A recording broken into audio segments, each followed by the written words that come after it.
Imam yakin arah kiblatnya adalah sana, makmum arah kiblatnya sana. Beda keyakinan arah kiblat juga menjadikan sholatnya tidak sah. Apalagi itu tadi makmumnya sholat di belakang imam, tapi imamnya itu awalnya adalah munfarid. Warahmatullahi wabarakatuh. Alhamdulillahi nasta'inuhu wa nastaghfiruh wa na'udzu billahi min syururi anfusina wa min sayyiati a'malina. May yahdihillahu fala mudhillalah wa may yudlilhu fala hadiyalah. Asyhadu an la ilaha illallah wahdahu la syarikalah wa asyhadu anna Muhammadan abduhu wa rasuluhu la nabiyya ba'dah. Allahumma shalli ala sayyidina Muhammad wa ala ali sayyidina Muhammad.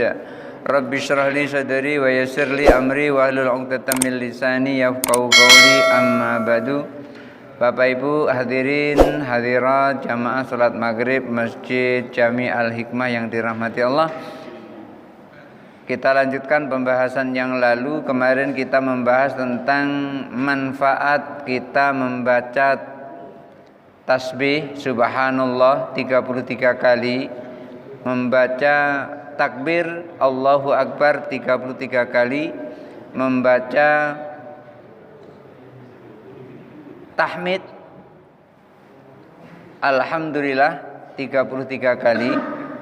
Ketika kita membaca takbir, tahmid dan tasbih masing-masing 33 kali, kemudian disempurnakan menjadi 100, la ilaha illallah wahdahu la syarikalah lahul mulku wa lahul hamdu yuhyi wa yumiitu wa ala kulli syai'in qadir, maka gunanya adalah khattat lahu dzunubahu walau kana mithla jabatil bahri. Dosa-dosanya akan diampuni oleh Allah walaupun dosa itu sebanyak buih yang ada di lautan. Artinya ketika kita zikir sesudah sholat itu juga akan merontokkan dosa-dosa kita. Siapa tahu pada saat sholat kita belum 100% dosa kita rontok, dosa kita diampuni oleh Allah, maka ditambah zikir sesudah sholat. Begitu zikir sesudah sholat, maka dosa-dosa kita pun kembali rontok ketika dosa kita masih ada. Selanjutnya kita teruskan penjelasan tentang zikir sesudah sholat. An Sa'ad bin Abi Waqqas, dari Sa'ad bin Abi Waqqas radhiyallahu anhu, semoga Allah meridhoinya, anna Rasulullah sallallahu alaihi wasallam, bahwa Rasulullah sallallahu alaihi wasallam kana yata'awwadu duburas sholati bihaula'il kalimat, bahwa Rasulullah sallallahu alaihi wasallam ketika selesai sholat fardu, Rasulullah itu berta'awud, minta perlindungan kepada Allah 3 kalimat. Rasulullah minta perlindungan kepada Allah dengan 3 kalimat. Apa 3 kalimat itu yang dibaca oleh Rasulullah ketika selesai sholat fardu? Allahumma inni a'udzubika minal jubni. Allahumma inni, ya Allah, sesungguhnya aku a'udzubika, berlindung kepadamu, minal jubni, dari sifat pengecut.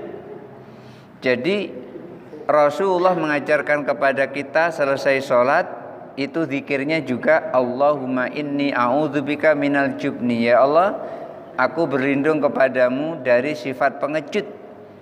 Itu yang pertama. Yang kedua, wa'udzubika min an uradda ila ardalil umri, dan aku juga berlindung kepadamu ya Allah dari aku dikembalikan kepada usia kecil, usia lemah. Maksudnya adalah aku berlindung kepada Allah dari pikun. Dikembalikan kepada usia lemah artinya adalah pikun, tidak ingat apa-apa. Ketika selesai makan, belum kering tangannya, ditanya sudah makan? Belum makan. Padahal piringnya aja masih ada di sebelahnya, itu disebut belum makan. Ini piring siapa? Enggak tahu katanya. Itu namanya ardalul umri, umur yang lemah. Umur yang lemah maksudnya adalah pikun. Jadi pertama Rasulullah mengajarkan kepada kita berlindung kepada Allah dari sifat pengecut. Yang kedua, berlindung kepada Allah dari kondisi pikun. Jangan sampai kita ditemukan oleh Allah dengan umur pikun. Dan yang ketiga, wa'udzubika min fitnatid dunya, dan aku berlindung kepada Allah, kepadamu ya Allah, dari fitnah dunia. Wa'udzubika min adzabil qabri, dan aku berlindung kepadamu ya Allah dari siksa kubur. Inilah 4 kalimat yang dibaca oleh Rasulullah setelah selesai sholat fardu. Allahumma inni a'udzubika minal juban wa a'udzubika min an uradda ila ardalil umar wa a'udzubika min fitnatid dunya wa a'udzubika min adzabil qabri. Hadis ini diriwayatkan oleh Imam Bukhari. Jadi Rasulullah itu ketika zikir sesudah sholat tidak itu terus. Artinya tidak dipastikan oleh Rasulullah harus itu, tetapi banyak sekali zikirnya. Lain hari zikirnya bisa berbeda. Oleh karena itu ketika sahabat meriwayatkan zikirnya Nabi sesudah sholat itu banyak sekali, tidak satu zikir, tadi macamnya banyak. Di antaranya adalah zikir-zikir yang biasa kita lakukan itu. Tapi ada juga kita melakukan zikir itu tidak mengikuti di sini, ada juga. Karena kita berzikir kan semampu kita. Mampu kita seperti itu ya, seperti itu kita lakukan. Kalau mengikuti ini semuanya, maka nanti akan sangat lama sekali ketika kita selesai sholat itu. Oleh karena itu kita melakukan zikir sesuai dengan kemampuan kita. Jangan sampai memaksakan harus seperti itu. Oleh karenanya Rasulullah tidak memerintahkan kalau kalian berzikir harus seperti yang aku zikirkan, tidak begitu. Tapi Rasulullah cuma memerintahkan setiap kali selesai sholat berzikirlah, cuman itu.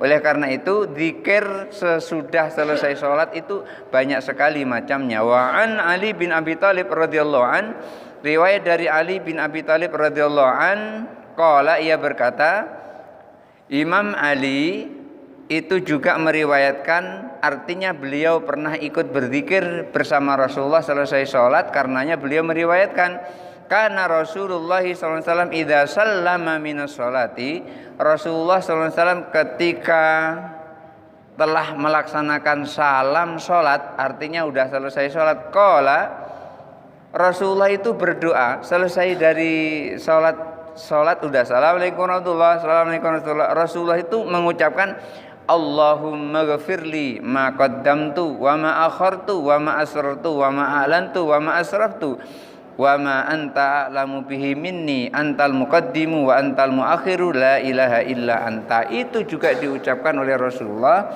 ketika selesai salam, artinya ketika wirid sesudah sholat fardu. Rasul sampaikan, Rasul ajarkan kepada kita, Allahumma ghafirli, ya Allah ampunilah dosaku, ma qaddamtu, dosa yang telah lalu, wa ma akhartu, dan dosa yang belakangan, dosa yang dulu dan dosa yang belakangan, wa ma asrartu, dosa yang aku tidak tahu, wa ma a'lantu, dan dosa yang aku tahu, wa ma asraftu, dan dosa yang berlebihan, wa ma anta alamu bi minni, engkaulah yang lebih tahu daripada aku.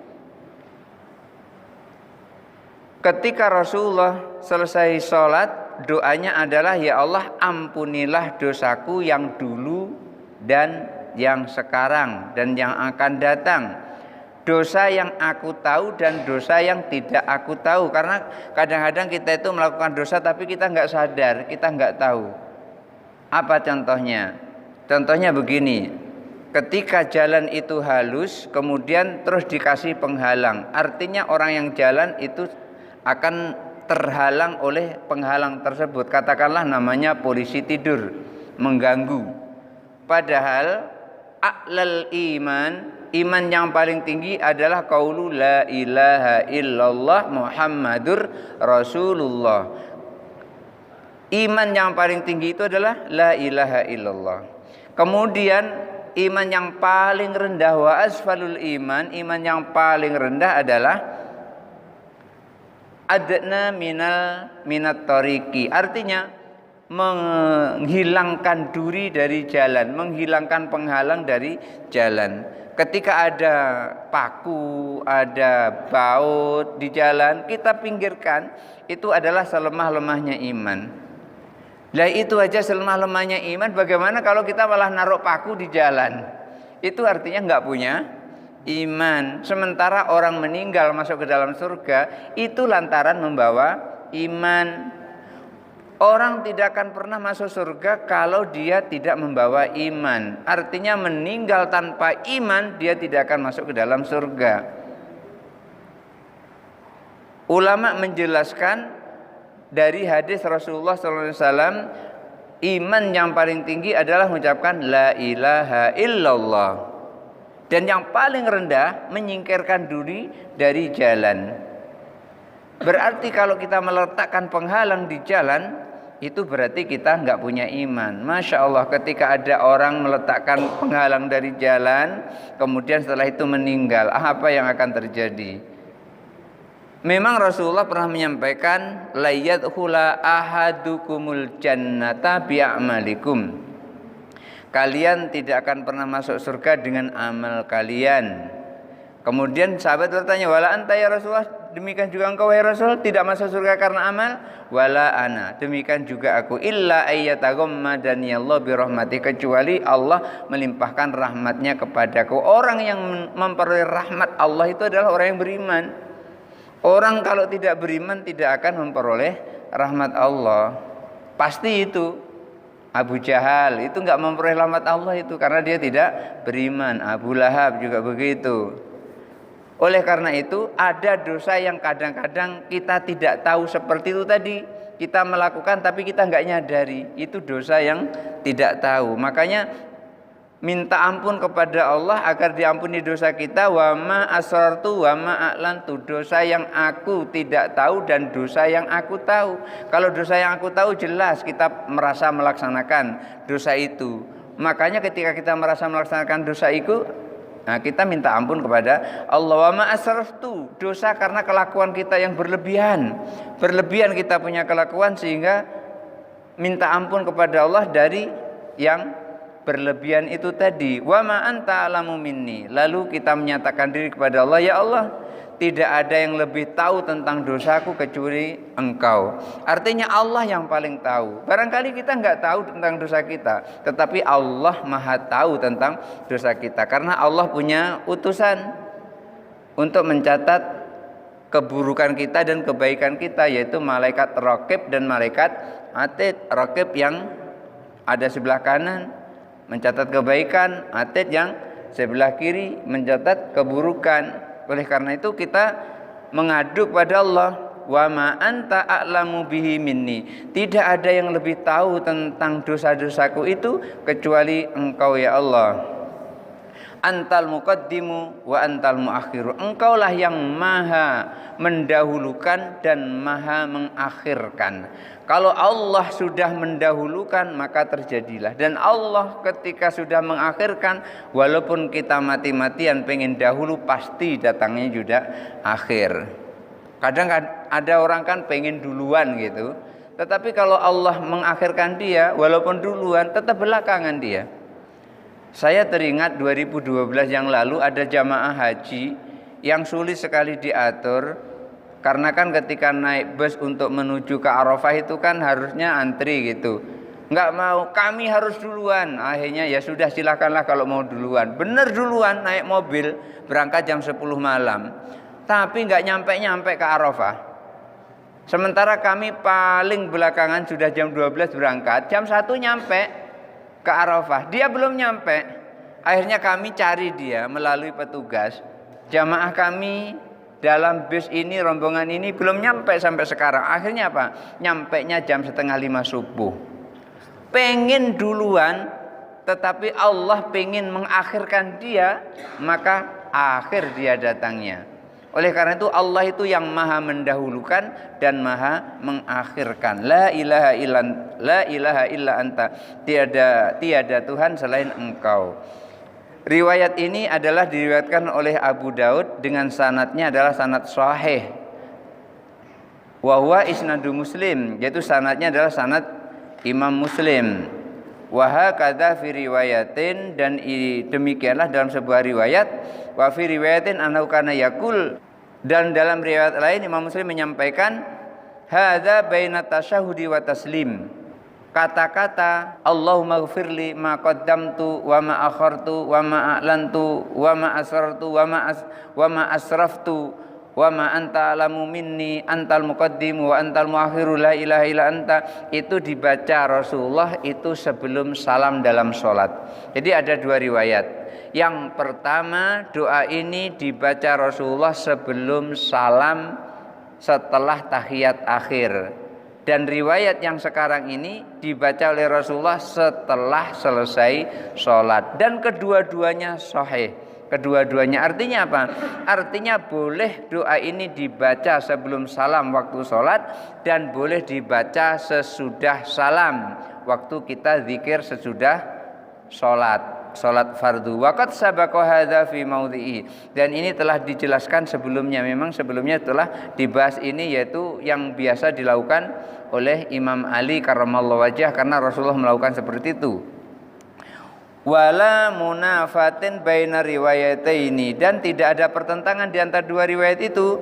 Fahuma sahihatani, kedua-duanya sahih. Artinya ketika membaca Allahumma ghafirli ma qaddamtu wa ma akhartu wa ma a'lantu wa ma asrartu wa ma asraftu wa ma anta a'lamu bihi minni antal muqaddimu wa antal muakhiru la ilaha illa anta, itu riwayat ketika Rasulullah membacanya sebelum salam itu sahih. Ketika Rasulullah membacanya sesudah salam waktu zikir itu sahih. Kedua-duanya tidak bertumburan, kedua-duanya adalah pernah dilakukan oleh Rasulullah. Wa kana yaqulu du'a fi maudhi'aini, dan Rasulullah membaca doa yang tadi itu pada dua tempat itu, yaitu setelah tahiyat sebelum salam yang pertama, yang kedua dilakukan sesudah salam pada saat zikir sesudah sholat. Wallahu a'lam, dan Allah maha mengetahui. Jadi beliau Imam Nawawi menyebutkan wallahu a'lam, artinya Allah yang paling tahu. Wa an Mu'ad radhiyallahu anhu, dari Mu'ad radhiyallahu anhu, anna Rasulullah sallallahu alaihi wasallam, bahwa Rasulullah sallallahu alaihi wasallam akhadha biyadihi, pernah Rasulullah itu meraih tangannya Mu'ad. Tangan Mu'ad diraih, waqala, pada saat tangan Mu'ad diraih oleh Rasulullah itu Rasulullah bersabda, ya Mu'ad, wallahi inni la uhibbuka. Mu'ad, demi Allah aku benar-benar mencintaimu. Jadi Rasulullah itu sangat cinta kepada Mu'ad. Kenapa? Mu'ad ini orangnya nurut dan orangnya cerdas. Ketika Mu'ad itu diutus ke daerah Yaman, pada saat itu Mu'ad ditanya oleh Rasulullah, kaifa tahkum, bagaimana kamu menghukumi kalau ada satu masalah? Mu'ad mengatakan, ahkumu bi kitabillah, aku menghukuminya dengan Al-Qur'an. Kemudian Rasulullah tanya, wa in lam tajid, kalau kamu tidak mendapatkannya itu di dalam Al-Qur'an, bagaimana kamu menghukumi? Ahkumu bisunnati Rasulillah, aku menghukumi dengan sunnah Rasulnya, yaitu dengan hadis. Kalau seandainya di Al-Quran tidak ada, di hadis tidak ada, baru ajtahidu bi ra'yi, aku akan menghukumi dengan kesungguhanku, dengan pendapatku. Artinya apa? Ini merupakan kias bahwasanya bolehnya berijtihad, tapi tidak boleh bertentangan dengan Al-Quran dan hadis. Orang berijtihad boleh. Oleh karena itu ini dipraktekkan oleh Imam Hanafi dengan ijtihadnya, kemudian terus membentuk mazhab Hanafi. Imam Malik akhirnya membentuk mazhabnya dengan mazhab Maliki. Imam Syafi'i beristihad dengan istihadnya, akhirnya terbentuk mazhab Syafi'i. Imam Ahmad bin Hanbal membentuk ijtihadnya sehingga terbentuk mazhab Hambali. Jadi Rasulullah itu sangat cinta kepada Mu'ad sambil meraih tangannya, karena Mu'ad ini dinilai oleh Rasulullah termasuk orang yang cerdas ketika memutuskan sesuatu. Maka Rasulullah sampaikan, wallahi inni lauhibbuka, demi Allah aku sungguh mencintaimu, wa usika, dan aku akan memberikan wasiat kepadamu, ya Mu'ad, wahai Mu'ad, la tada'na, ini menggunakan pakai apa namanya taukid ya. La tada'hunna dubura kulli sholatin. Jangan engkau sekali-kali meninggalkan setelah selesai sholat. Apa yang ditinggalkan? Taqulu, ucapan atau doa, Allahumma a'inni ala dzikrika wa syukrika wa husni ibadatik. Rasulullah pesan kepada Mu'ad agar jangan sampai ketika sholat 5 waktu itu melupakan doa ini. Allahumma ya Allah, a'inni ala dzikrika, tolong aku ya Allah agar aku bisa berzikir kepadamu, wa syukrika, dan tolong ya Allah aku bisa bersyukur kepadamu, wa husni ibadatik, dan tolong ya Allah agar aku menjadi hambamu yang paling bagus. Jadi ini dipesan oleh Rasulullah kepada Mu'ad, jangan sesekali engkau melupakan doa ini ketika selesai sholat. Allahumma a'inni ala dzikrika wa syukrika wa husni ibadatik. Riwayat ini diriwayatkan oleh Abu Daud dan Imam Nasai bi isnadin sahihin, dengan sanadnya adalah sanad yang sahih. Baik, sampai di situ saja dulu. Pertanyaan kayaknya itu agak banyak ya. Jadi kalau nanti agak ditambah waktunya nanti nggak cukup. Baik, selanjutnya dipersilakan untuk pertanyaan. Baik, ketika kita sholat di masjid sendirian, kemudian ada yang makmum tapi tanpa memberi kode tanda, apakah hal tersebut sah sebagai sholat berjamaah? Terima kasih. Namanya sholat berjamaah itu imam harus tahu punya makmum, makmum harus tahu punya imam. Kalau imam nggak tahu kalau di belakang ada makmum, sholat berjamaahnya tidak sah. Sholat berjamaahnya tidak sah. Atau makmum nggak tahu kalau di depan ada imam, juga nggak sah sholatnya itu. Jadi antara imam dan makmum itu harus sehati. Ketika ada imam dan makmum tidak sehati, sholatnya tidak sah. Contoh, makmum yakin bahwasanya dirinya adalah sudah ngambil air wudhu dan belum batal. Yakin itu makmum belum batal. Imam meyakini makmum barusan kentut, kedengaran dia. Kemudian si makmum ini berimam kepada imam itu tadi. Dia menjadi makmumnya si imam tadi. Maka sholatnya tidak sah. Kenapa? Karena imam berkeyakinan makmum tadi batal. Belum ambil air wudhu, sudah kentut, kencang bunyinya tuh, tapi dia nggak sadar kalau dia sedang kentut. Maka yang seperti itu sholat berjamaahnya tidak sah. Atau sebaliknya, imam yakin arah kiblatnya adalah sana, makmum arah kiblatnya sana, beda keyakinan arah kiblat juga menjadikan sholatnya tidak sah. Apalagi itu tadi makmumnya sholat di belakang imam, tapi imamnya itu awalnya adalah munfarid, imam sendirian. Artinya dia sholat sendirian, bukan sholat jadi imam. Oleh karena itu biar makmum tahu jadi imam, maka dikasih kode. Kasih kodenya apa? Umpamanya disentuh bahunya. Kalau nggak disentuh bahunya mungkin ya apanya lah dicuil gitu. Yang penting memberitahu kepada imam kalau mau makmum. Kalau seandainya itu enggak, itu ya lo ngomong juga enggak apa-apa, ngomong aku makmum ya, umpamanya kayak gitu ya, umpamanya, karena enggak tahu caranya.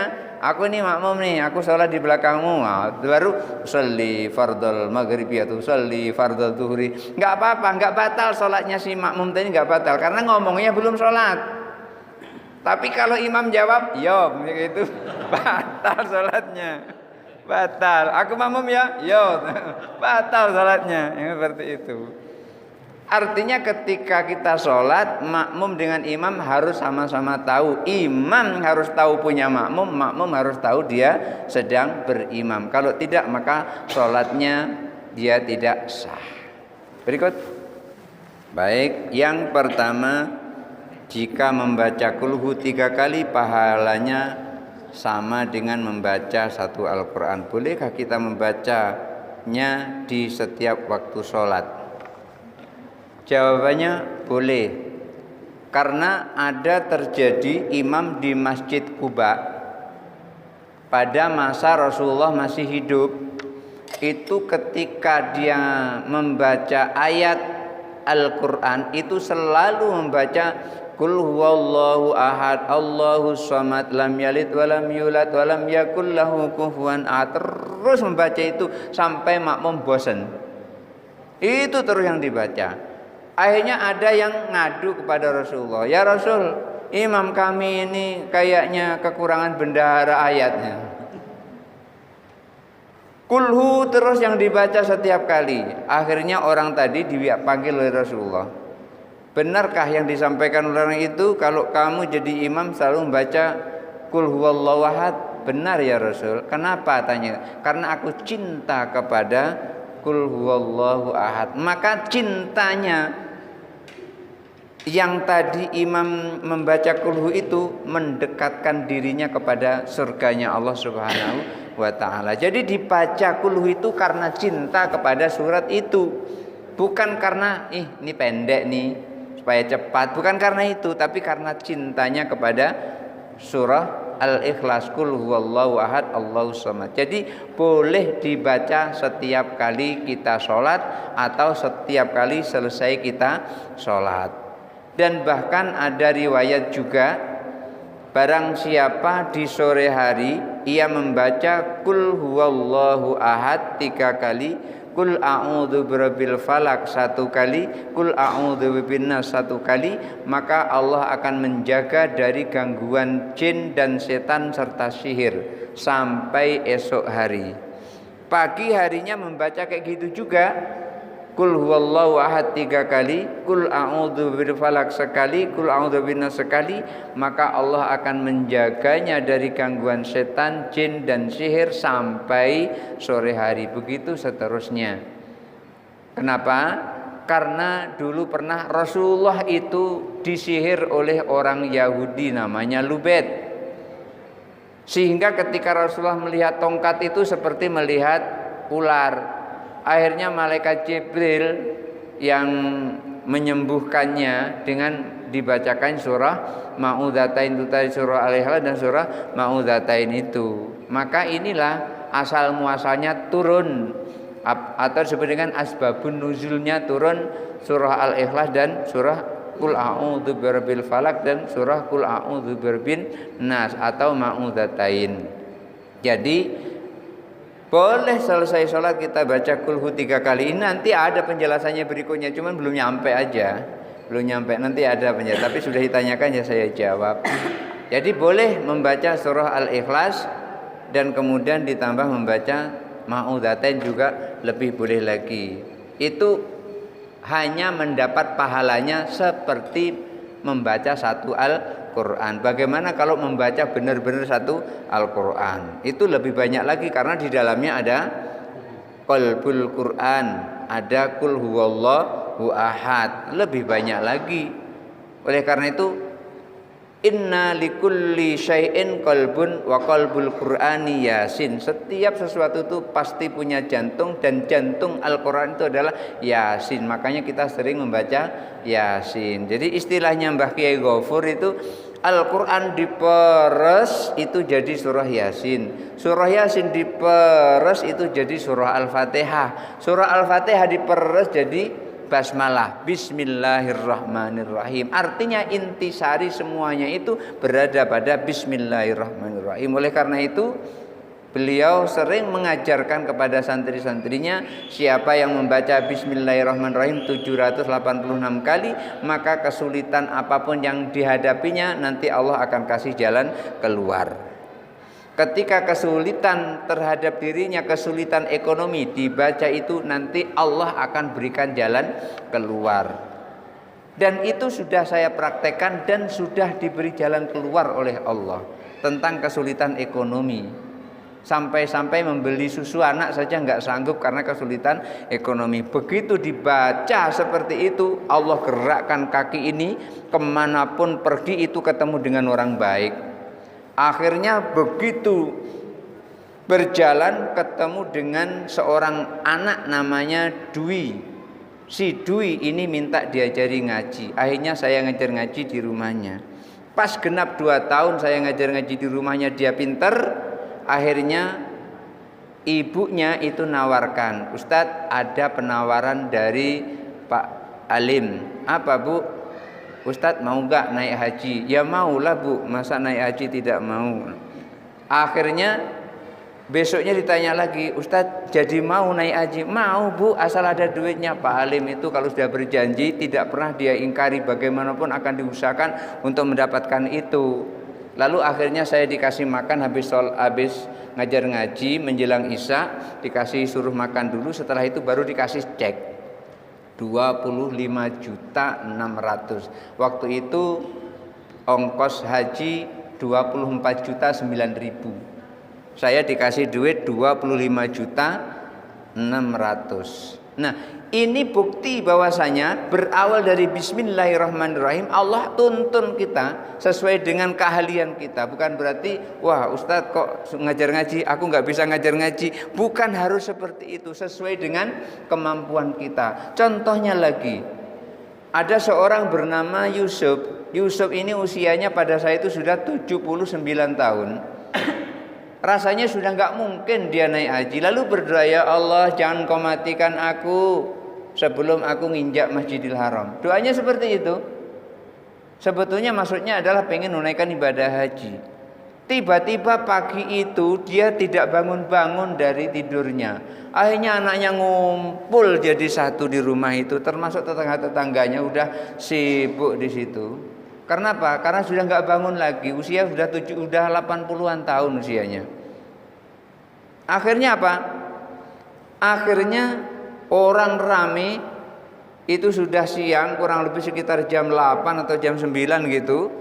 Orang rame mau seakan-akan mau dimandikan gitu, tapi belum dipastikan kalau dia meninggal.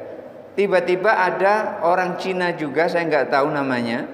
Dia ngomong itu, kalau Pak Yusuf ini bangun, rasanya aku pengen naikkan dia umroh. Tidak berapa lama bangun dia. Dengar kata-kata mau dinaikkan umroh, bangun dia. Benar dikasih duit oleh orang tadi, akhirnya dia umroh. Setelah umroh, kalau nggak salah sekitar 2 atau 3 tahun kemudian, baru benar-benar meninggal. Ini semuanya adalah dituntun dari zikir Bismillahirrahmanirrahim. Siapa yang punya kesulitan lalu berzikir dengan Bismillahirrahmanirrahim 786 kali. Kok 786 Ustaz? Itulah yang dilakukan oleh ulama dan sudah terbukti manfaatnya ketika membaca 786 kali itu, maka kita pun juga ngikuti. Karena setiap ayat itu atau setiap kalimat zikir itu akan tahu manfaatnya setelah dicoba. Contoh, Ibnu Taimiyah yang barangkali banyak orang agak alergi dengan nama beliau itu. Beliau itu ahli ilmu yang sebagian ilmunya itu dituntun oleh atau ditiru oleh orang Wahabi. Beliau itu ketika masuk waktu subuh, azan subuh, setelah selesai azan, beliau berwirid, ya hayyu ya qayyum la ilaha illa anta, ya hayyu ya qayyum la ilaha illa anta, ya hayyu ya qayyum la ilaha illa anta.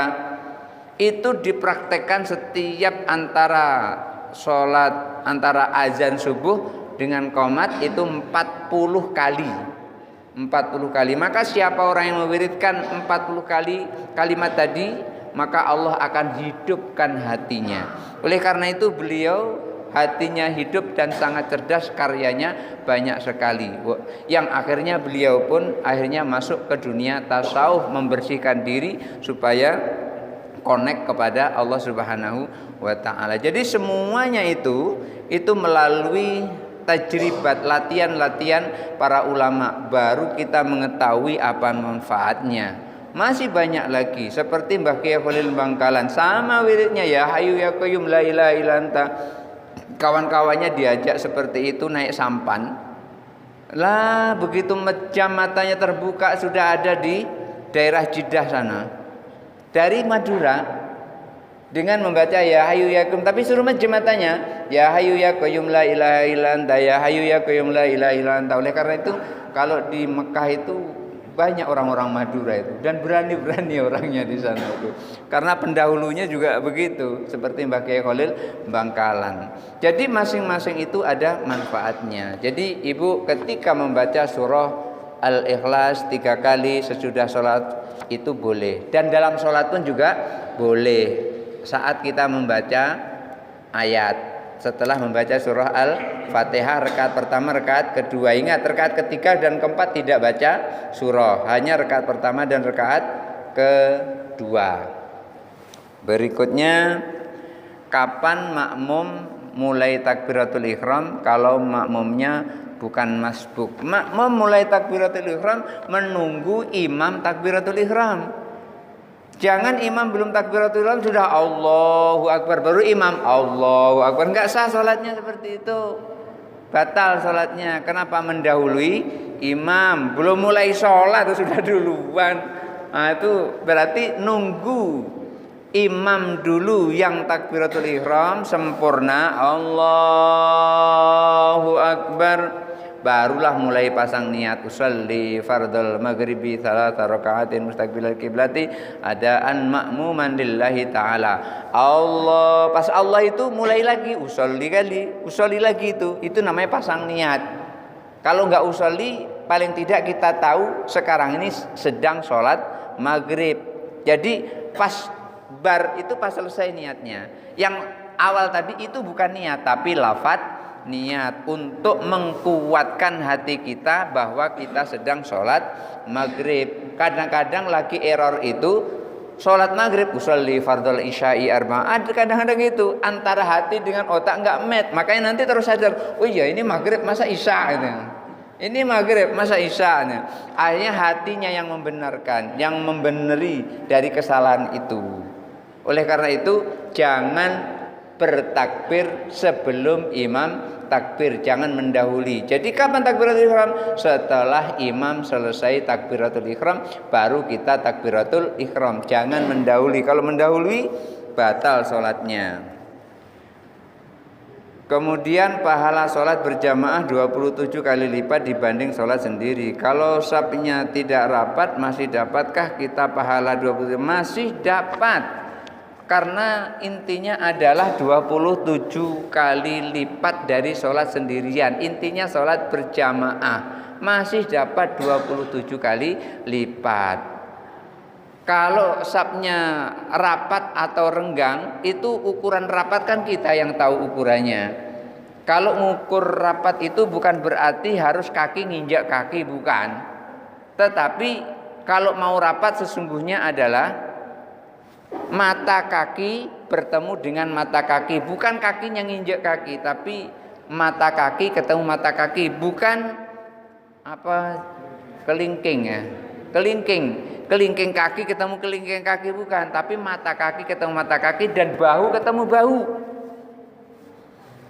Bagaimana caranya bahu ketemu bahu kalau kakinya lebar? Maka di sini nanti sholat berjamaah akan dijelaskan. Sholat berjamaah itu adalah mata kaki ketemu mata kaki, bahu ketemu bahu. Bukan hanya mata kaki, bahunya tidak ketemu. Makanya ketika shaf supaya rapat itu adalah bahu ketemu bahu. Tetapi kalau mampunya rapat itu segitu, ya segitulah. Tidak boleh dipaksakan harus begitu.